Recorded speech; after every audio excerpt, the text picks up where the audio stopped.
What's up, guys? So I am currently working on my new Brembo brake pads for my GLE. So I'm just going to show you kind of what I've been doing. So it's actually a fairly easy process. So inside the car, right when you turn the key on to the on ignition point, not where the car is started, you have to make sure that your car is, pretty much just sitting there, it's ready to go. And then you press the power button or the call button first when it is at the screen that shows you how many miles your vehicle totally has on it, and then you press the OK button second.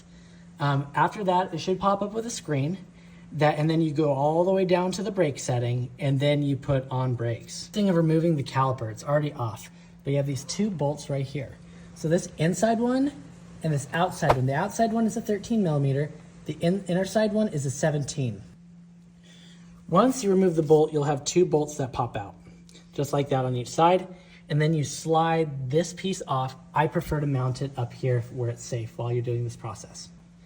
In your brake pad kit, it will have brackets for the top and bottom, and then it'll come with your two pads and also Be Quiet gel. The gel goes at those little corner pieces on each side, also on the back of the cylinder, where the cylinder pushes against the pad. It'll be a flat surface that pops out a little bit. And then also I like to put it on the back side where it presses up against the cylinder.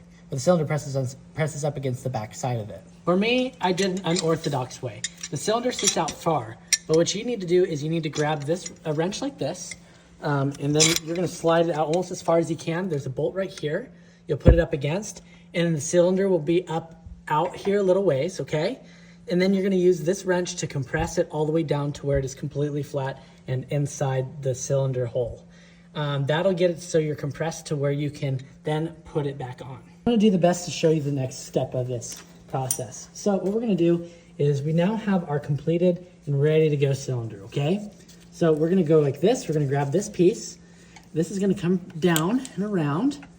So we need to have this slide in. See how it pops right over? Then from here, we kind of scooch our way on. Make sure our bolt holes are all lined up with the cushions. And then here we are. Now we are lined up.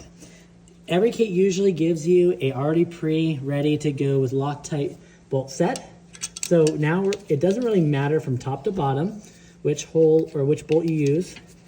So what we're gonna do is we're gonna thread the top in first from my personal preference. And then from the bottom, we're gonna go underneath. And then we're gonna thread the bottom in. For my car specifically, what we need to do is we need to have it at 32